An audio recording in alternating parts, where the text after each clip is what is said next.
y más goles. Solo aquí encontrarás el mejor resumen del campeonato ecuatoriano de fútbol. Todos los domingos por DirecTV Sport.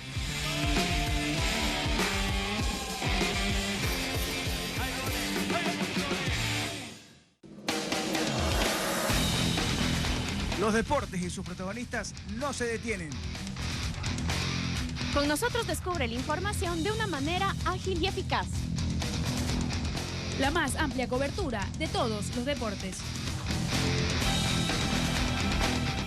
Reportajes de calidad que solo aquí te podemos dar. Central Deportivo, de lunes a viernes por DirecTV Sport.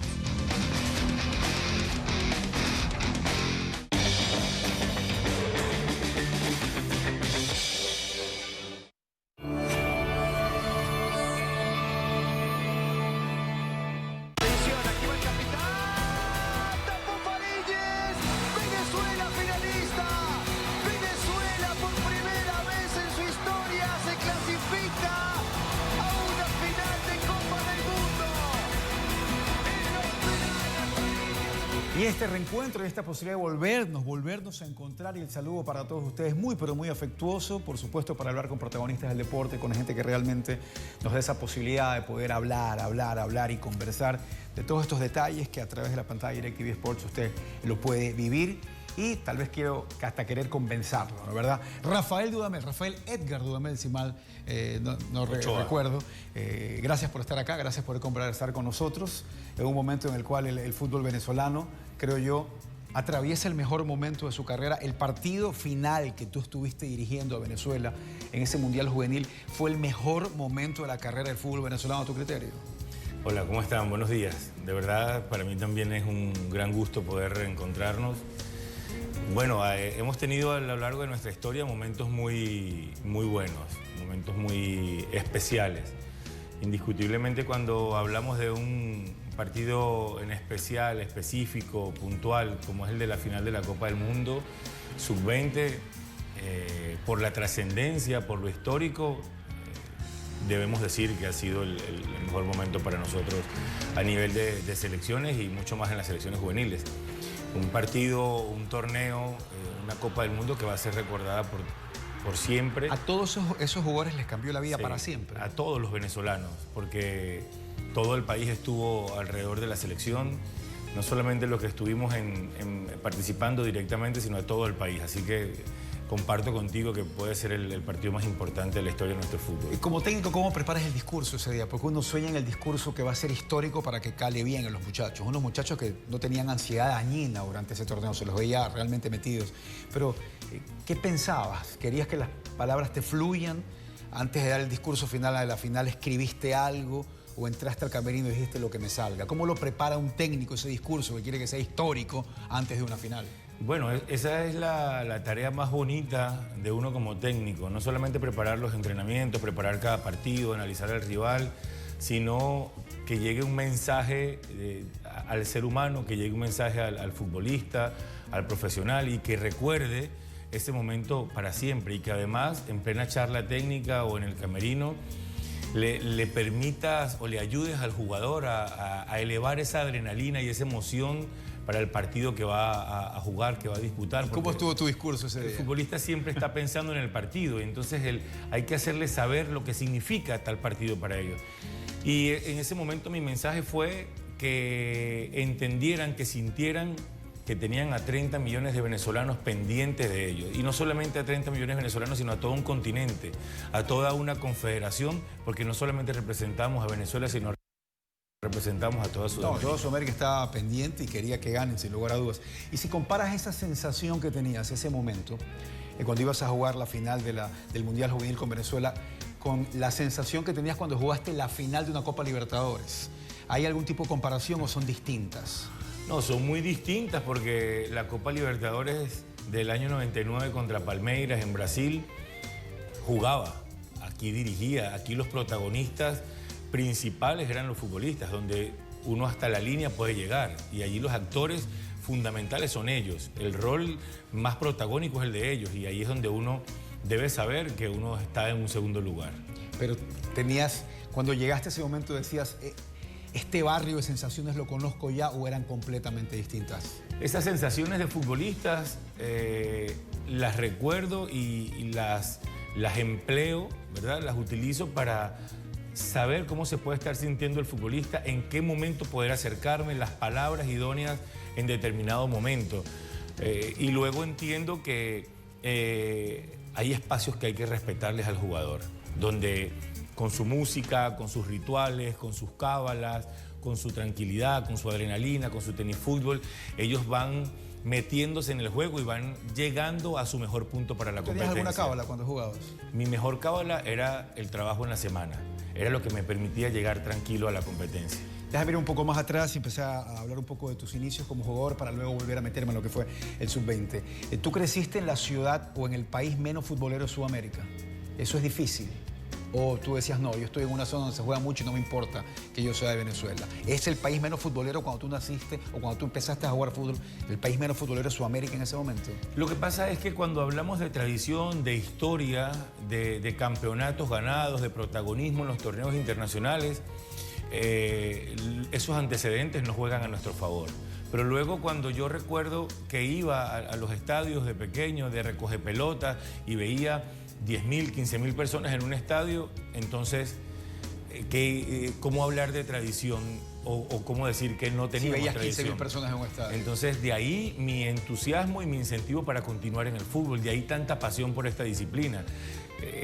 Nací, crecí en un país muy beisbolero, pero siempre gustándome el fútbol y mucho más en la región en donde pude empezar a hacer mis estudios, donde terminar mis estudios de primaria, de secundaria y la universidad. En la ciudad de Mérida solamente se respira fútbol, en la zona de los Andes.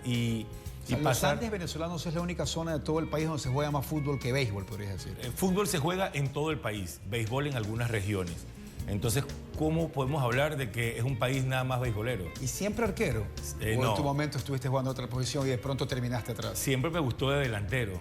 Después me fueron retrocediendo. No era lo más habilidoso, no era lo más dúctil posible para ser jugador de campo.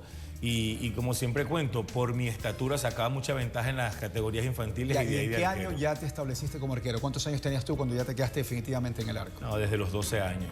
Desde los 12 años. El paso por jugador de campo fue muy corto. ¿Y en qué momento te diste cuenta que ibas a ser profesional y por qué? Desde los 14 años ya me di cuenta que el fútbol profesional era mi meta. Porque sentía que era lo que me gustaba y solamente pensaba en fútbol. Esto es lo que quiero hacer, no hay forma que haga otra cosa en mi vida. Sí, y después poco a poco uno se va empapando, va adquiriendo los mayores conocimientos de cómo es la carrera y la vida, y Dios en la vida te va poniendo las posibilidades. ¿Jugaste más en Colombia que en Venezuela o va por ahí en cuanto al tiempo que jugaste profesionalmente en Venezuela y profesionalmente en Colombia? Sí, está a la par, pero la gran parte de mi carrera internacional fue en el fútbol colombiano. ¿Cuál era la sensación en Venezuela cuando sale un arquero venezolano para Argentina? Porque vas a Quilmes, si mal no recuerdo, ¿no verdad? ¿Fue tu primera experiencia internacional esa ahí? No. Mi primera internacional fue en el Atlético Huila en el año 94. Y antes de llegar al fútbol argentino ya había pasado por Huila, por Santa Fe, luego voy a Quilmes, vengo al Deportivo Cali. Ese es el equipo con el que tal vez te pondría en el Salón de la Fama del fútbol colombiano, el Cali. ¿Es el equipo más representativo para ti en tu carrera en Colombia? Deportivamente, tanto Santa Fe como Deportivo Cali me permitieron formar parte de unas nóminas ganadoras. En diferentes momentos de mi carrera, cada club en el que milité fueron fundamentales. El Atlético Huila, porque fue la llegada al fútbol internacional, al fútbol colombiano, en aquel gran momento de Colombia, de Pacho Maturana, Estados Unidos 94, Valderrama, Asprilla, Córdoba. Y el llegar al fútbol colombiano, que yo había visto crecer, triunfar tanto, para mí era mi mayor meta, mi gran logro. Santa Fe, la capital, subcampeonato de Conmebol, establecerte en el fútbol internacional. Y luego Deportivo Cali, 3 años inolvidables, 3 años muy especiales, final de Copa Libertadores, Merconorte, subcampeón de Merconorte, campeón de Colombia. Entonces todos te van marcando en cada etapa de tu carrera. Déjame irme a ese Cali, al Cali del 98. Ahí estaba Mayer Candelo, creo que estaba Yepes también estaba en ese equipo. Gerardo Bedoya, Bonilla, Gerardo Víctor Bedoya. Bonilla, O sea, Arley Betancur, toda la Alex gente que Rivero. salió de ahí. Sí, jugadores que después pudieron estar en Argentina, en Brasil, en Europa y que han hecho una carrera brillante y que hoy cuando estamos todos prácticamente retirados, excepto Mayer Candelo, que todavía está desparramando talento en el Deportivo Cali, algunos de técnicos, otros de dirigentes, otros de representantes futbolistas, han llevado una carrera muy exitosa. Se mantienen en contacto, es decir, donde se encuentran con este grupo, este equipo del Cali, hay emoción, no sé si se mensajean, no sé de qué manera puede haber tales contactos con ese grupo del Cali, me refiero. Y hay afectos muy grandes, muy fuertes, yo creo que imborrables. No tenemos una gran comunicación, sobre todo te hablo en mi caso porque con la selección, trabajando en Venezuela, yo hago vida en Cali con mi familia, pero cada vez que nos encontramos, que pude visitar a Yepes cuando dirigí el Deportivo Cali, o me cruzo con Alex Rivero en su carrera como representante, o veo a Mayer Candelo jugar, en donde nos encontramos, hay un afecto, hay unos recuerdos muy especiales que como te decía, son imborrables. ¿Cómo va a ser la transición ahora para empezar a manejar esta selección sub-20 de Venezuela, que sin lugar a dudas va a ser la base del futuro de Venezuela Mayor, con los que ya están establecidos en el equipo grande? Hay algunos que tienes que decirles no van a ir más y a otros que van a empezar a apoderarse de esos lugares, pero la transición va a ser lenta o tienes que hacerla inmediata. ¿Cómo vas a hacer esa transición? Nosotros no tenemos ninguna urgencia y por ende esa transición no tiene por qué ser urgente o inmediata. Tuvimos durante la Copa América Centenario en Estados Unidos un promedio de edad de 24 años, donde contábamos con jugadores de la jerarquía y del recorrido, de la experiencia de Vizcarrondo, que en los últimos partidos ya ha dado un lugar, ¿verdad? Ha abierto un lugar a jóvenes como Villanueva, como Velázquez, como Osorio, como Wilker Ángel, que han entendido todo y el gran aporte que han tenido para nuestra selección, pero que es hora de ese recambio. Cuando han estado dentro de la cancha nos han aportado su jerarquía, su liderazgo, y cuando no, también han sumado de manera muy positiva. Y ahora el espacio para los sub-20, primero deben entender que ya no pueden pensar más como juveniles, que tienen que cambiar el chip, que ahora tienen que hacerse unos hombres. Se acabó ya la... Se acabó, claro, se acabó esa etapa porque ya no son juveniles. Y ahora hay que empezar a darles ese lugar dentro de la selección absoluta para que ellos vayan entendiendo lo que significa la selección absoluta. Me hablabas de una convocatoria masiva que es la que tendrás. 70 personas con el cuerpo técnico. Vamos a empezar a trabajar entre los jugadores año 99, 2000, 2001, es decir, la sub-20, dividida en dos, porque los 2000, 2001 juegan los bolivarianos en noviembre, los 99 son del primer año de la sub-20, a partir de enero ya estar toda bien mezclada, compacta, y los jugadores de la absoluta que hacen vida en el torneo local. No quiero meterme todavía en lo del Mundial Juvenil, quiero hablar de largo de eso más adelante, quiero volver a retomar un poco algo de tu carrera. También fuiste a Sudáfrica. ¿Qué tal la experiencia ya de salir del continente en un lugar que no era muy cerca? Porque cuando estabas en Colombia, por último, estabas muy cerca del país. Sudáfrica estabas lejos. Tenía la posibilidad de ir a Chile o de ir a Sudáfrica. Y me sedujo mucho Sudáfrica. Recuerdo que al representante que me abrió esa posibilidad le pedí que no me comentara nada, que yo quería ir y conocer. ¿Fue a Pretoria? Fue a Johannesburgo, Mamelodi Sundowns. Allí estuve por más de un año. De verdad que fue una experiencia fantástica, diferente. ¿Cuán diferente? ¿Cuán diferente a lo que se ve en Sudamérica? Culturalmente muy diferente, futbolísticamente puede haber alguna similitud. Tenía como técnico al profesor Ángel Capa, entonces eso me lo hacía mucho más fácil. ¿Había más latinos en el equipo? Sí, estaba un argentino y otro venezolano, el Buda Torrealba, un delantero. Entonces teníamos esa buena camaradería que nos hacía la integración en el grupo mucho más fácil. Y eran los que más hablaban, me imagino, con Capa. Sí, por supuesto. Aunque en el interés o en la intención de poder integrarnos más fácil y con el idioma, a los compañeros nos ponían en habitaciones con uno que hablase inglés para poder ir mejorando la comunicación con ellos. ¿Y volviste a Sudáfrica ya como comentarista? ¿Tuviste esa posibilidad? Luego, claro que sí, luego con la casa que siempre nos ha recibido de gran forma, como es DirecTV. Estuvimos de comentarista en Sudáfrica 2010 y ya ahí hacía de local. Eso es lo más relajado, güey. Es decir, después de que decías final de Libertadores como jugador, final de Mundial Juvenil como técnico, ya comentar es una etapa muy relajada para ustedes, los exjugadores, me refiero. No, no te creas, porque son códigos distintos, son funcionamientos muy diferentes. Entender cuándo está hablando el narrador, cuándo tú no debes participar, saber los momentos en que tú puedes dar una opinión, un comentario, qué tan corto, qué tan largo, tienes que ser mucho más conciso. Entonces es otro aprendizaje que te nutre mucho más dentro de este ambiente del fútbol, que es muy generoso, que te abre tanto campo de trabajo. Y al final tienes esa ventaja porque lo has jugado. Entonces puedes darle un mensaje al televidente más concreto.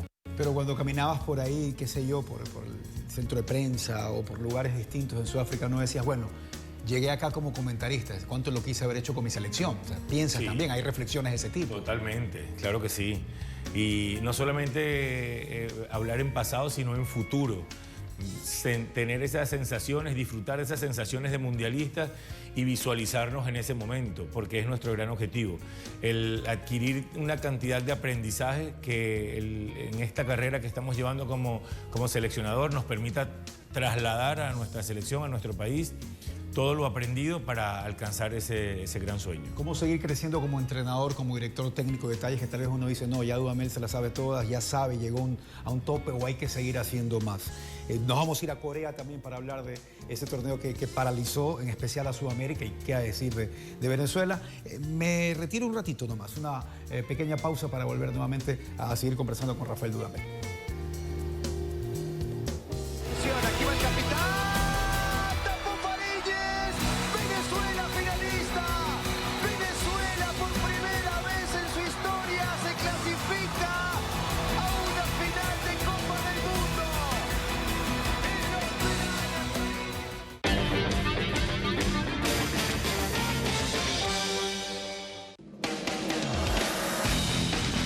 Los deportes y sus protagonistas no se detienen. Y por ello te daremos la mejor información de primera mano. Todo, absolutamente todo del fútbol nacional e internacional. Con nosotros conoce algo más de nuestros deportistas. Central Deportivo, de lunes a viernes por DirecTV Sports.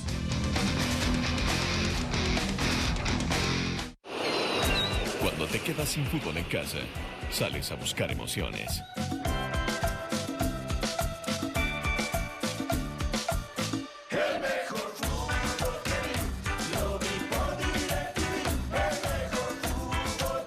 Pero nada más emocionante que un sillón de amigos para ver el campeonato ecuatoriano de fútbol. Disfruta de todos los partidos de la fecha sin bloqueo de señal, en vivo y en HD por DirecTV Sports. Envía un SMS con la palabra hincha al 77999 y activa tu programación con fútbol desde 1,17 centavos diarios, incluido impuestos. DirecTV prepago. Actívalo ya.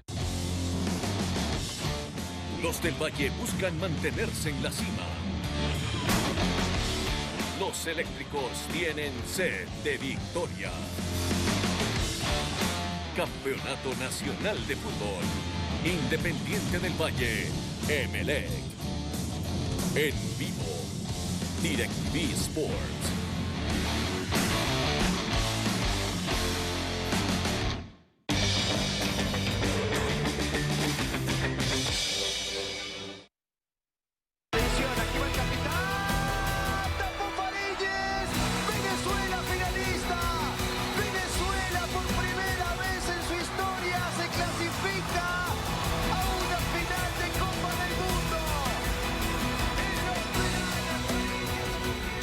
Mira, que antes de irnos estábamos hablando sobre ya meternos en el Mundial Juvenil, que yo no sé si ya te abombe, te preguntan siempre lo mismo y hablar, pues todavía está fresco, después de algunos años creo que va a haber más carga de hablar siempre de esto que va a ser eterno.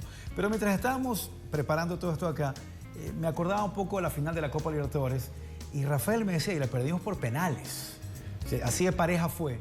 Pero no sé si cuando te vas a una final por penales, como arquero puedes quedar o mucho más feliz para toda la vida o mucho más triste para toda la vida. Bueno, antes de responderte esa pregunta, quiero agradecer por mi presencia en Guayaquil a la familia de Herbalife, mi gran amigo Luis Brand, a Fedenador, que es un ente deportivo extraordinario que se encarga de darle mucha vida al fútbol menor aquí en Guayaquil, en Ecuador, y de verdad mi más sincero agradecimiento a todos ellos. Y que les vaya muy bien el torneo. Claro que sí, vamos a estar compartiendo con tantos niños, hemos hecho varias actividades, rueda de prensa, conversatorio, y es muy enriquecedor compartir con tanta energía infantil. Bueno, cuando uno va a una final y llega a las instancias de los penales, es otro tipo de presión, de tensión, de responsabilidad, de exigencia. Y allí empiezas a analizar al rival desde otra forma. Ya no es lo táctico, ya no es lo colectivo, ya son los duelos individuales.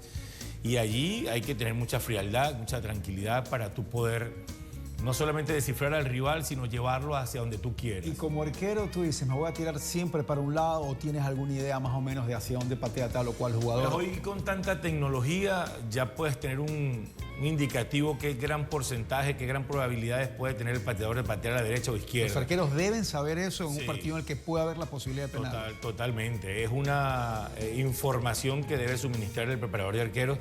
Y después hay algo que es del arquero, que es la intuición. Allí el que debe tener la capacidad de decidir es él. Y ese 98 que no había esa tecnología, ¿qué hiciste tú? No, sí, bueno, porque había la posibilidad de ir a espiar al rival, de mirar lo máximo posible en los videos. No se utilizaba tanto esta tecnología hoy en día, pero tenías una buena referencia. Bueno, y como arquero hiciste algunos goles, y ese golazo contra Argentina, tiro libre, me acuerdo, eso fue eliminatorias, no me acuerdo qué eliminatorias, rumbo a... No tengo claro cuál eliminatoria fue, creo que fue a Francia. Rumbo a Francia. Pero fue la única vez que me equivoqué. De tiro libre fue la única anotación. Fue un momento diferente en mi carrera y a partir de ahí muchos goles, pero de penal.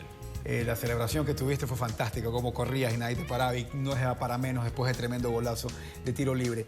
Cuando tú empezabas como arquero, ¿era vital aprender a jugar bien con los pies o eso ha evolucionado mucho ahora en el puesto de arquero? Todavía no era vital, pero el juego mismo te iba llevando a una participación con el juego en los pies, y después con la norma de la no devolución y poder tomarlo con la mano estabas obligado.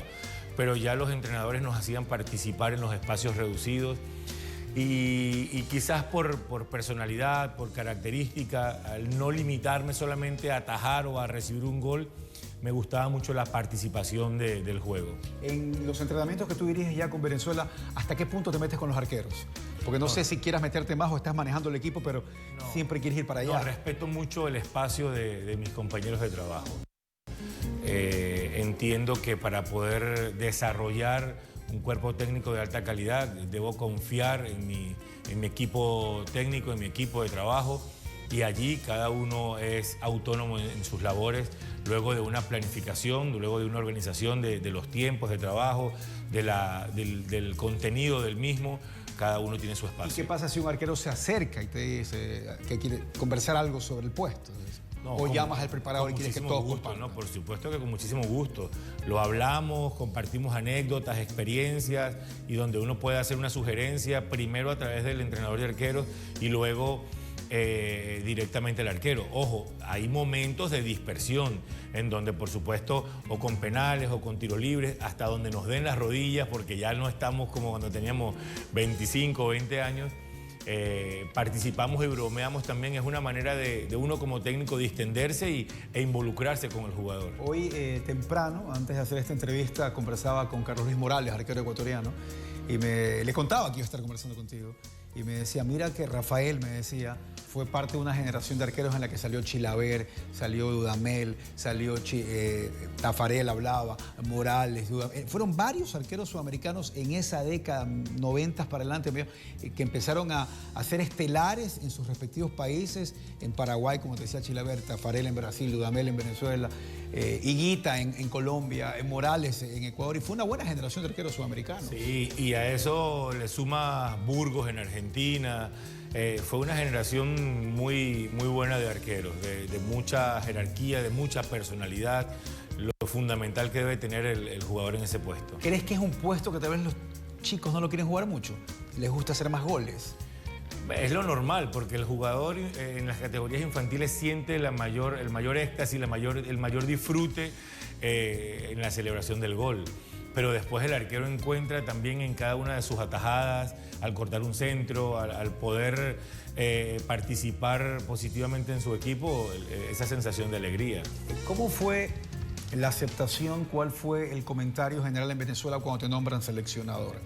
¿Era un momento en que tal vez no había mucho que pelear? ¿Hubo rechazo, hubo respaldo? ¿Cómo lo tomaron? No, ya yo venía cumpliendo con el proceso de selección sub-17. Estaba ya con un trabajo muy adelantado en la categoría sub-20 y de verdad que sentí un respaldo, un apoyo, una aceptación general. No podemos nunca tapar o cohibir a la gente de sus opiniones. Algunos se inclinaban por algún técnico extranjero, pero la autoridad, la convicción con que nuestros dirigentes tomaron la decisión irradió mucha confianza en los medios y en nuestra gente. Y después, por supuesto, que todo queda en el trabajo, y en el trabajo inmediato era la Copa América, donde pudimos pasar la primera fase con un puntaje no perfecto, pero sí con buenos resultados, 2 triunfos, un empate, Jamaica, Uruguay y el empate ante México, y luego caer contra Argentina en cuartos de final nos permitía levantarnos de ese mal andar que tenía la selección en la eliminatoria. Tienes contratos hasta el 2022 y muchos de estos jugadores los conoces desde que tienen ¿cuántos años? Es decir, a ti no te va a pasar como otros técnicos que tienen que llegar a conocer a los jugadores. Los conoces más tal vez que cualquier otro técnico sudamericano que conozca a sus jugadores, porque los conoces desde que tienen 15, 16 años, a muchos de estos jugadores los va a tener quién sabe hasta cuándo.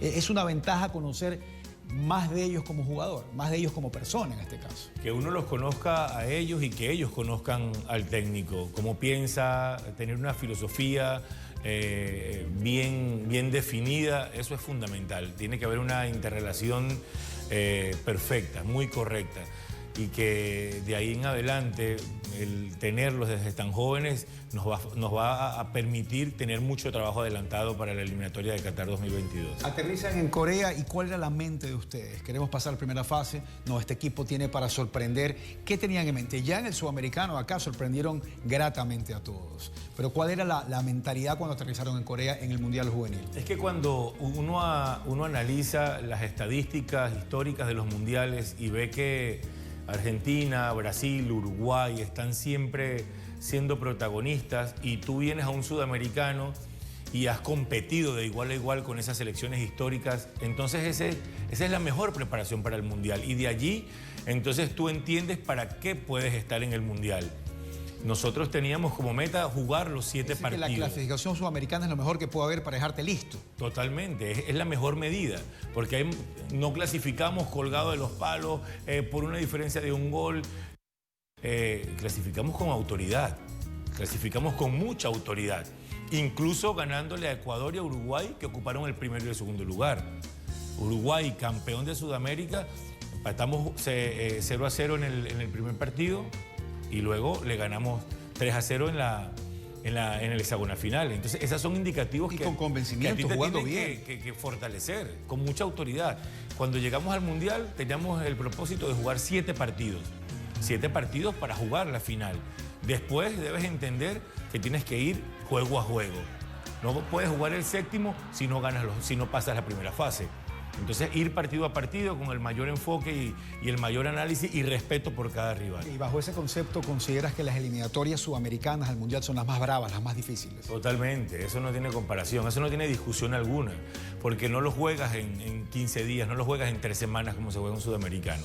Se juega a lo largo de 3 años y durante 3 años tienes que manejar tantas circunstancias en cuanto al nivel, a los momentos de los futbolistas que estás atravesando un buen momento en la eliminatoria, ganas 1 o 2 partidos consecutivos y de repente tienes que esperar 6 meses para volver a jugar. Entonces, se interrumpe ese buen momento. La eliminatoria sudamericana, además de la calidad de los rivales, es incomparable en calidad. Vuelvo a Corea, ves el grupo, te tenías a Alemania, a Vanuatu y a México. Y te toca arrancar con Alemania. Era lo que hubieran, no sé si hubieran preferido arrancar contra Vanuatu, un equipo debutante al que le ganaron fácilmente, pero o tal vez salir de Alemania de entrada para ver realmente cómo llegaban y qué estaban hechos. ¿Te gustó arrancar contra Alemania en el Mundial? Para nosotros el Mundial comenzó contra Italia, que fue nuestro último partido de preparación en nuestro periplo en Italia. Jugamos contra la Sampdoria, contra la Juventus, 1-1, contra la Sampdoria 2-0 y después fuimos a la casa de la selección italiana y ahí empatamos 0-0. Allí comenzó nuestro Mundial. Luego contra Alemania, escoger con quién comienzas o menospreciar a algún rival. Esa manera irrespetuosa de ver a los rivales por el nombre, por la tradición, puede ser muy contraproducente. Fíjate que México sufrió para ganarle a Vanuatu.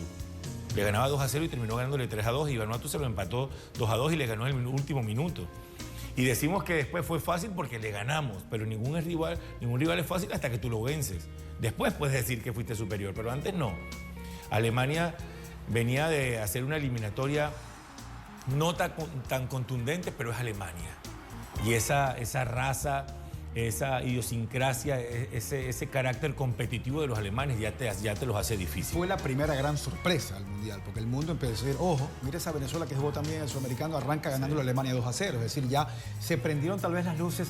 Sudamérica lo conocía tal vez, pero ya el mundo, ya Europa dijo, deja ver qué tiene esta Venezuela, ¿no? El técnico alemán había estado aquí en Ecuador viendo el sudamericano y cuando fuimos al sorteo de la Copa del Mundo, su coordinador deportivo nos dejaba saber, nuestro entrenador está muy preocupado, está muy inquieto por Venezuela. Ellos sabían de nuestros argumentos y nosotros de sus capacidades. Y en los torneos cortos, el primer partido te marca mucho el rumbo de la selección. Fue aquí en el Sudamericano contra Uruguay, 0-0, y en el Mundial contra Alemania, el 2-0, que sí nos fortaleció y nos abrió el camino. Nos llenó de convicción, nos llenó de seguridad. Me dice, se respeta al rival, todo, la ética, la actitud, estoy de acuerdo, pero igual, después de arrancar ganando la Alemania, ¿se podía entrar un poco más relajado contra Vanuatu o para nada? Ese es el error. Que porque le ganaste a Alemania, cree que lo demás va a ser fácil. Y todos te presentan una gran dificultad, porque era muy distinto el estilo de Alemania a la característica de Vanuatu. Un equipo muy alegre, un equipo que no tenía nada que perder, un equipo que se veía disfrutando el Mundial y desde esa alegría y desde esa, poca responsabilidad con el resultado. Sí, con ellos era contagiante. Por supuesto, y era peligrosa. Entonces nosotros teníamos que ser muy serios y muy respetuosos. Analizamos muy bien el rival, se lo mostramos muy bien a los muchachos, lo trabajamos y el 7-0 fue el producto, la consecuencia de la madurez que tuvo el equipo para enfrentar a un rival. Cierran con México, le ganan 1-0 y no solo eso, sino que no habían recibido ni un gol. Ya en ese momento, sí, ya el mundo entero hablaba de ustedes. Sí, ya lo he hecho contra Alemania y Vanuatu me mostraba a mí la fortaleza y la claridad en los objetivos que teníamos. Yo analizaba el partido contra Alemania y habían cositas por corregir. Veía el partido contra Vanuatu y habían cositas por seguir mejorando. Y luego cuando veo el partido contra México, lo veo 1, 2, 3 veces y no encuentro un detalle que corregir de la selección. Sido pulido los dos primeros partidos. Allí me di cuenta que estábamos para seguir creciendo y llegar a la final. ¿Y qué detalles corregiste, por ejemplo? Siempre los funcionamientos en defensa, llevar todo ese funcionamiento, cada movimiento a la intensidad y a la exigencia nuestra y no que el rival te exija y tú respondas. Estar siempre anticipándonos a lo que vaya a ser el rival para no pasar mayores apremios. Mantener en el mayor nivel de concentración a los jugadores. No, el problema no es tanto con la pelota, sino mantener los niveles de atención altos en los torneos cortos y cuando aparece el agotamiento, cuando aparece la saturación por los días concentrados. Estuvimos casi 60 días concentrados, hasta el último día del Mundial, y desde el primer día de preparación estuvimos casi 60 días concentrados. En muchachos, en jóvenes de 18 y 19 años, eso no es fácil.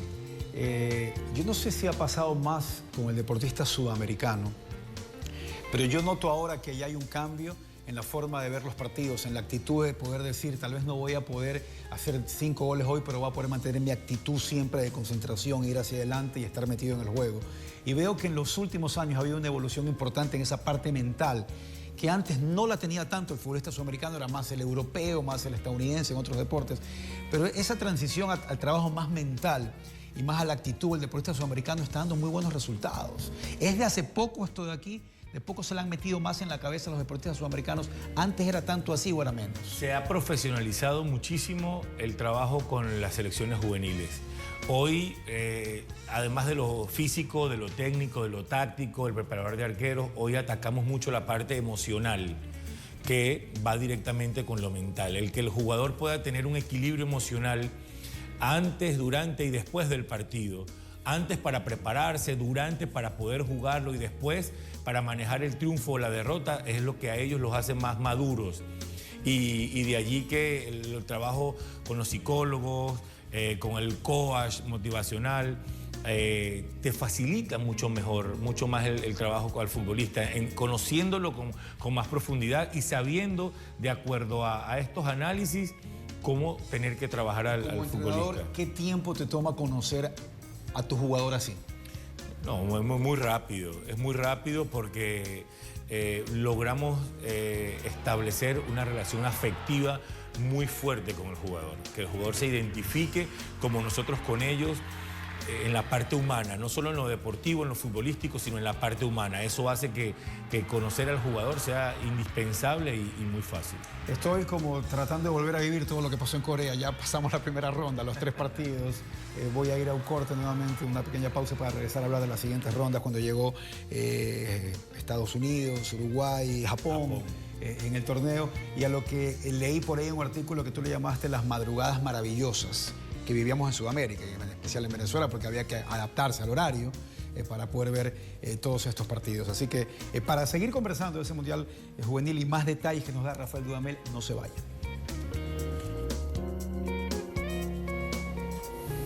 Aquí va el capitán, Tapón Farílles, Venezuela finalista.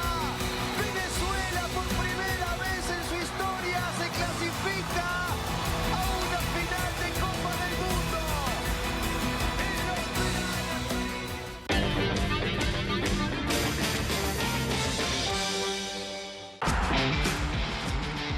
¿Por qué tienes que ver lo mejor del fútbol ecuatoriano?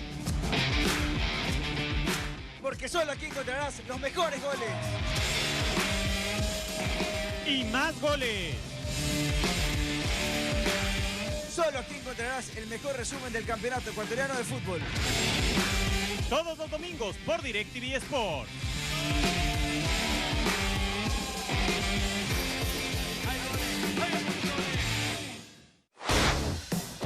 Y los jugadores lo insultan, le devuelven el insulto y siguen jugando. Ahora el equipo de esa cantidad de un mangoneado que vienen con el mango. Y cuidan el tema. Estoy cansado de que a los técnicos ecuatorianos les den el Titanic hundido. Pues está saliendo en vivo. Está pirateando la señal. Debate Fútbol, de lunes a viernes por DirecTV Sports.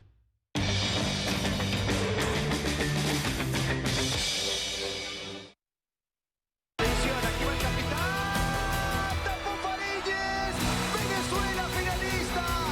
Venezuela por primera vez en su historia se clasifica a una final de Copa del Mundo.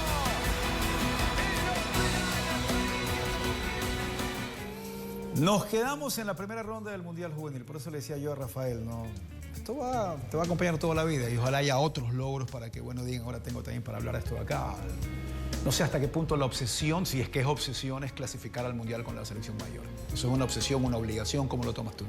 Es una meta, es un objetivo, es un sueño que se ha convertido en una obsesión. Sobre todo, no por un capricho de Dudamel, no por un capricho de nuestro cuerpo técnico, es porque es la ilusión de todo un país, es nuestro gran anhelo y se convierte en una obsesión porque siento que tenemos los jugadores con las capacidades idóneas y acordes para lograrlo. Eso es lo que te iba a preguntar. Este es un escenario importante, interesante, tomando en cuenta la base de la selección juvenil para la próxima eliminatoria. Van a tener mucho espacio, el que se sigan ganando, porque lo hecho en el Mundial ha sido contundente, ha sido meritorio para poder estar. Sin embargo, no van a ser la prioridad. Tenemos una selección adulta bastante joven, de mucha experiencia, pero a lo largo de la eliminatoria estos sub-20 subcampeones del mundo van a ir creciendo y se van a ir ganando un espacio. Y por ejemplo, en el resto de esta eliminatoria actual, rumbo a Rusia, quedan 4 partidos. ¿Qué tienes en mente hacer? Es decir, van a jugar mucha gente nueva, vas a empezar a rotar más. ¿Qué piensas como entrenador? Es que ya lo veníamos haciendo. Fariñez, Yángel Herrera, Peñaranda, Soteldo, ya han jugado partidos de eliminatoria. Ya han debutado. Y mientras más puedan llegar a la absoluta, va a ser nuestro gran premio. Pero se lo tienen que ganar. Se lo tienen que ganar no solamente con lo que hagan en sus clubes, cómo se consoliden en sus respectivos equipos, sino también con la madurez que demuestren tener para poder afrontar este reto que es mucho mayor, mucho más exigente. Ellos han demostrado que son capaces de estar a la alta competencia, pero esta exigencia es mayor y hay que ir abriéndoles espacios e ir llevándolos a este ritmo que es muy distinto al juvenil. Y la transición es difícil, no son máquinas, a veces hay que estar atentos cómo reacciona el humano.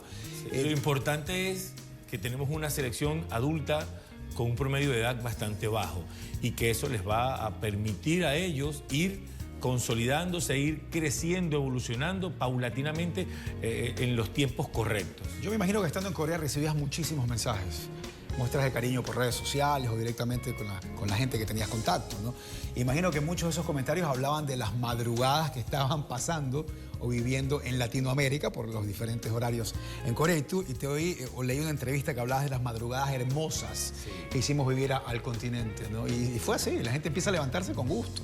Es que madrugadas son sinónimos de rumba, madrugadas son sinónimos de emergencia, madrugadas es sinónimo de un trasnocho totalmente distinto a una emoción futbolera.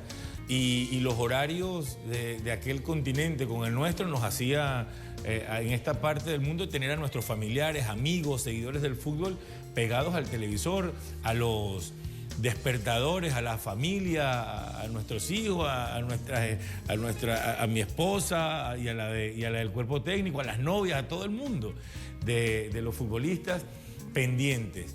Entonces fueron sin duda alguna unas madrugadas felices, maravillosas, porque la selección no se cansó de dar alegrías y sobre todo desde un funcionamiento colectivo que ha hecho ilusionarnos a todos. Hablaba siempre que este fue un grupo muy, pero muy enfocado. Era una especie de jugadores jóvenes ya como veteranos. Sí. Sabían lo que estaban haciendo. Total, era verles fuera de la cancha siendo juveniles, siendo jóvenes, siendo muchachos.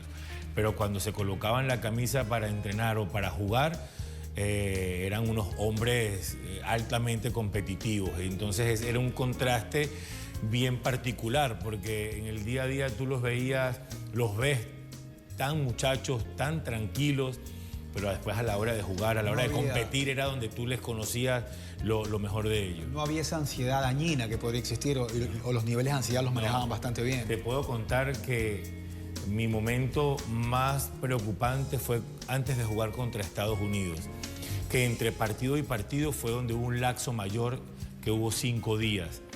Y sentí que el equipo se me caía, sentí que el equipo mentalmente se me iba.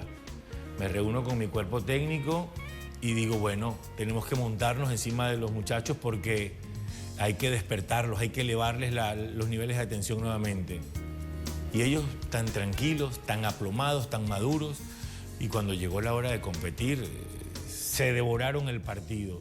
Generamos más de 20 opciones de gol. Al final terminamos ganando 2-1, pero muy superiores a un rival que te digo, de la previa, la actitud de los muchachos era admirable. Te me fuiste a Estados Unidos, pero quiero ir a Japón, porque Japón fue el primer partido que jugaron una vez superada la fase sin que les marquen ningún gol y vienen a Japón. ¿Cómo prepararon el partido con Japón? ¿Qué habías visto en Japón? ¿Qué había visto y qué había sufrido ya en el Mundial Sub-17? ¿Eran muchos de los mismos jugadores japoneses? Varios. Y además es la cultura que les hace tener un funcionamiento tan correcto, tan impecable, tan coordinado, tan sincronizado. Y yo les decía a los muchachos, estos nos van a hacer correr, estos nos van a exigir físicamente al máximo. Tácticamente teníamos una lectura clara, pero era en la parte física donde teníamos que estar conscientes del desgaste que debíamos tener y cómo debíamos ocupar rápidamente los espacios. Hoy, en un gran porcentaje, los rivales te llevan a una gran amplitud, a una distracción, a una amplitud para luego atacarte. Mientras que Japón buscaba mucho juego interior, mucha participación de sus volantes internos. Y de ahí que teníamos que estar compactos y cortitos. Los primeros 20, 25 minutos fueron todos nuestros, pero después sentimos el rigor en lo físico y los japoneses no paraban. Era un partido de un mínimo detalle y en una pelota quieta, y desde la experiencia de Yangel Herrera y la sincronía en nuestro trabajo de pelota preconcebida, Yangel manda adelante a Ferraresi, da un paso hacia atrás y le gana por una milésima de segundo el tiempo al defensor. Eso marca toda la diferencia. Totalmente. Pero esas diferencias, esos pequeños detalles los puedes solamente tener a tu favor cuando el equipo está completamente concentrado. Y preparado totalmente también, como lo decías. Cuando terminan estos partidos, por ejemplo, todos los que jugaste, ¿rescatas algo de lo que viste del otro equipo, del otro técnico? Es decir, haces un apunte que dices, me gusta eso, voy a poder implementarlo. Y saber cuándo poder incluirlo. Porque tú vas viendo, vas disfrutando y vas admirando de tus rivales sus capacidades. Y por supuesto que sí, hay que reconocer que son muchas las virtudes que uno destaca en el rival. Y después, de acuerdo a tu estilo, de acuerdo a la característica de tus jugadores, cómo poder ir sumándoselo en un momento para hacer de tu equipo algo mucho más completo. Ok, vuelvo al tema que tú me estabas hablando. Se le ganó a Japón, venía a Estados Unidos. ¿Por qué dices que se te fue el grupo? ¿O que sentías? No sentía. ¿Pero qué viste? Porque es que fueron muchos días entre partido y partido. ¿Que se fueron al shopping? No, para nada. Nuestros jugadores eran de su habitación a su comedor, de su comedor a su habitación, al entrenamiento. Nosotros generábamos alguna actividad para poder distenderlos, pero les sentía frío, el ambiente, lo sentía muy distendido, no me gustaba. Yo nada más con verle a los ojos, yo ya sé qué está pensando el jugador, cómo se está sintiendo, está teniendo algún problema, tiene alguna inquietud. Nada más con verle a los ojos, con verle caminar, ya yo les conozco. Y sentía la necesidad de reanimarlos. Pero era esa madurez que ellos mostraban de estar tranquilos, calmados, cuando debían estarlo. Y cuando cambiaban el chip, que activaban el botón carácter competitivo, allí eran inigualables. ¿Y cómo te diste cuenta? ¿Cómo me hablas de que tenían el aplomo y todo? Que ya hablaste con ellos, ya te diste cuenta que no había ningún problema. ¿En qué momento se te fue a ti esa sensación? No, era ver al tercer día que estaban como demasiado tranquilos. Yo decía, ¿será que ya me les está pegando la nostalgia? Y no, forma parte al final de la adrenalina que tú vas sintiendo del partido, de querer ganar siempre, que no puedes descuidar ningún detalle. Ok, llegamos a Estados Unidos, el siguiente rival de... Hablemos futbolísticamente del partido. Veníamos de verlo. Y ahí les marcan el primer gol. Veníamos de verlo ganar contra Nueva Zelanda a ellos con un resultado muy abultado. Y yo no sabía si era muy bueno para Estados Unidos haber ganado por ese resultado. O era muy bueno para nosotros y que nos elevaba el nivel de respeto hacia nuestro rival. Al final, luego de haber podido observar directamente el partido contra Nueva Zelanda, me di cuenta del rival y de la calidad del contrincante que vamos a tener al frente. Como en cada partido, el informe para los muchachos, tanto en físico como en digital, y el trabajo en la cancha, llegamos con una idea muy clara de lo que teníamos al frente, pero con una convicción y una fortaleza mucho más grande de nuestro estilo y de nuestro juego. Y le superamos de principio a fin. Recibimos sí un gol en los últimos minutos, pero ya... ¿Fue saludable recibir ese gol? Sí, yo creo que sí, nos sacábamos esa tensión del mantener el arco en cero, aunque lo hacíamos con mucha naturalidad.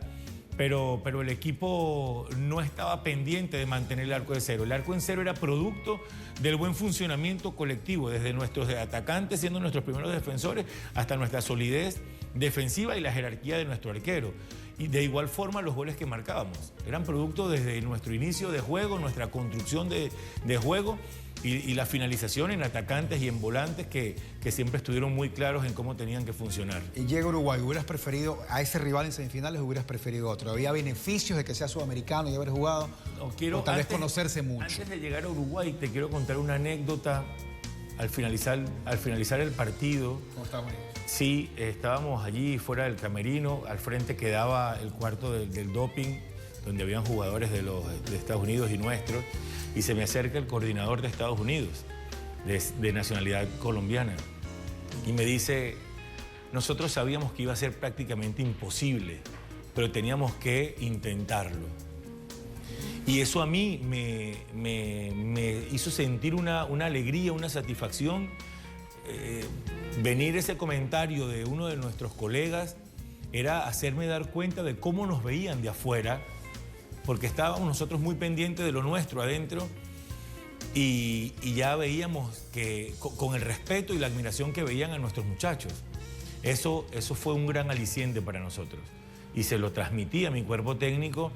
Y eso fue un gran impulso para luego enfrentar a una selección uruguaya que nos puso en muchos apuros. Pero, por ejemplo, ahí tu filosofía de lo que te dijo el elemento del cuerpo técnico de Estados Unidos, ¿contárselo al equipo o no contárselo al equipo? No, a mí compartirlo con mi cuerpo técnico. Pero con el equipo. Y con los jugadores también en un momento correcto, para que ellos sintiesen también el elogio, el reconocimiento de los rivales.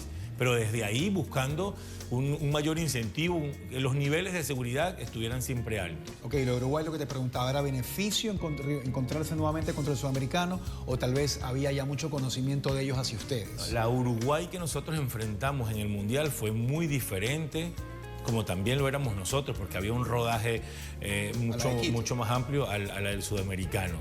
Esta selección uruguaya era en un bloque defensivo mucho más fuerte, no tan punzante en ataque como en el sudamericano. Era un equipo, la selección uruguaya, mucho más pensante, te trabajaba los partidos de manera distinta. Y con un gol a ellos en la mayoría de los partidos les había alcanzado para ganar. A mí no me preocupaba el fútbol de Venezuela contra Uruguay y de Uruguay contra Venezuela, porque llegaban dos grandes selecciones a enfrentarse.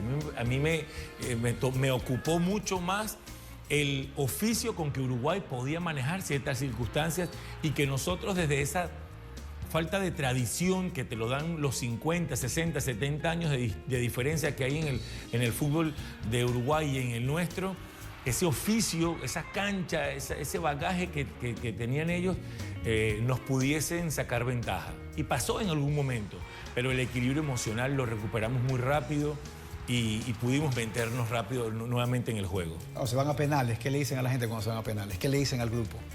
¿Qué se le dice a los muchachos en ese momento? ¿Tú quieres que te diga, tú quieres que les cuente qué les dije yo a los muchachos? Y estoy convencido que vamos a pasar la final por dos cosas. Primero, porque estamos de la mano de Dios.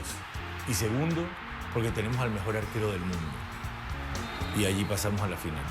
Estabas convencido plenamente de eso. No es un discurso Lo sentía y mi mensaje siempre es lo que a mí me nace decirlo. No lo produzco mentalmente para convencer mintiéndole a mi futbolista.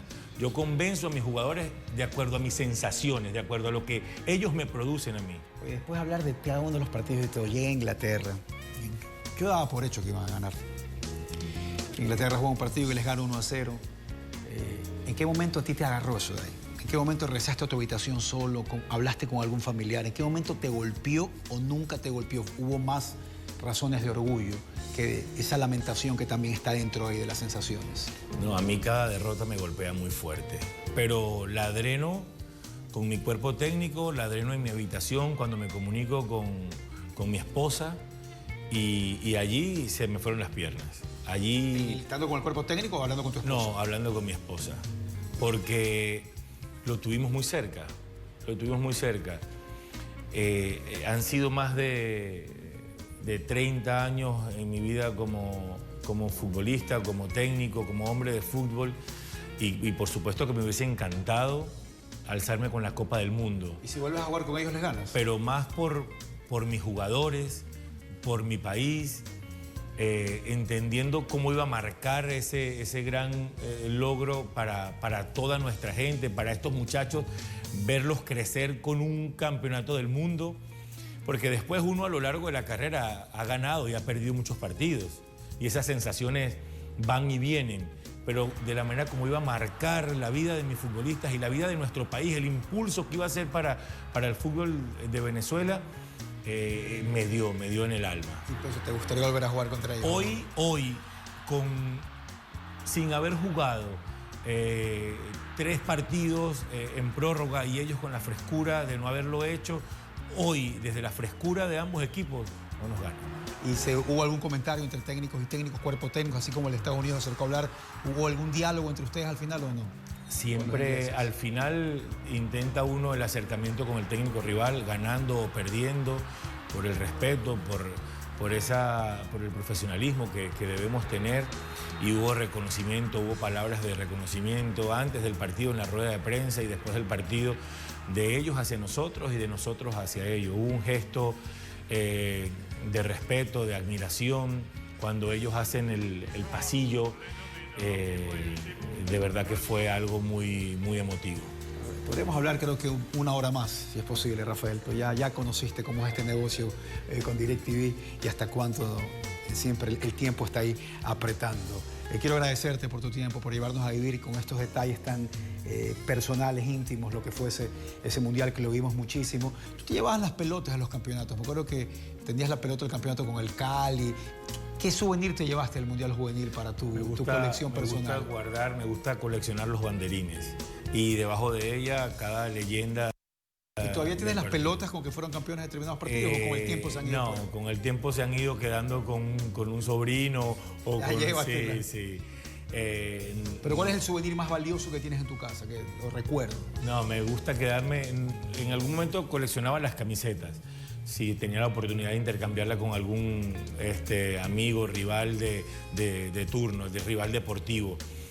Pero hoy me gusta más los banderines del momento, que es como algo más simbólico del partido. Rafael, agradecerte una vez más, felicitarte por todo lo que has hecho para Venezuela, para Sudamérica y para que esta nación pues tenga todo el posicionamiento que ya tiene y que merece a nivel de fútbol mayor. Mi agradecimiento a ti, a tu trabajo, a DirecTV, siempre mi casa, y por supuesto mi agradecimiento más especial a Fedenador, a Luis Gómez, a Luis Brand, a Herbalife, que ha sido para nosotros fundamental en su apoyo, en el crecimiento de nuestros jugadores, en la recuperación, en todos esos nutrientes que a través de sus productos nos entregan.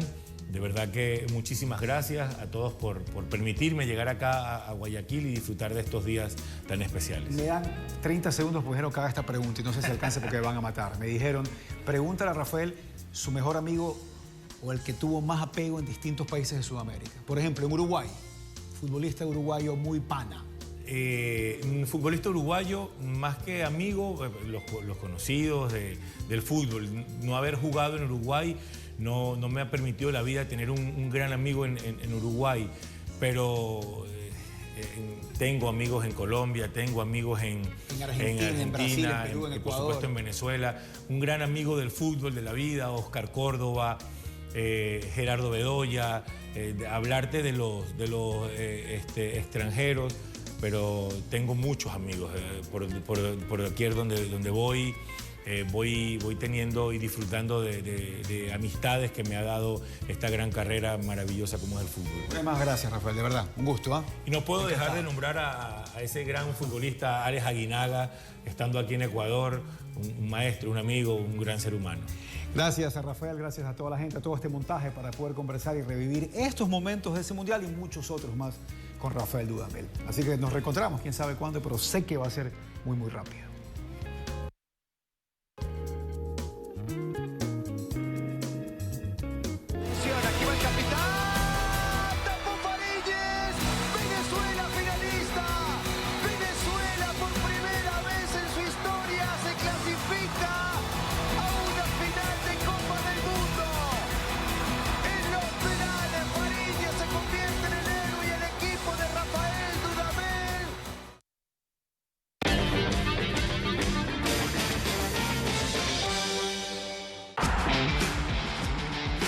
¿Por qué tienes que ver lo mejor del fútbol ecuatoriano?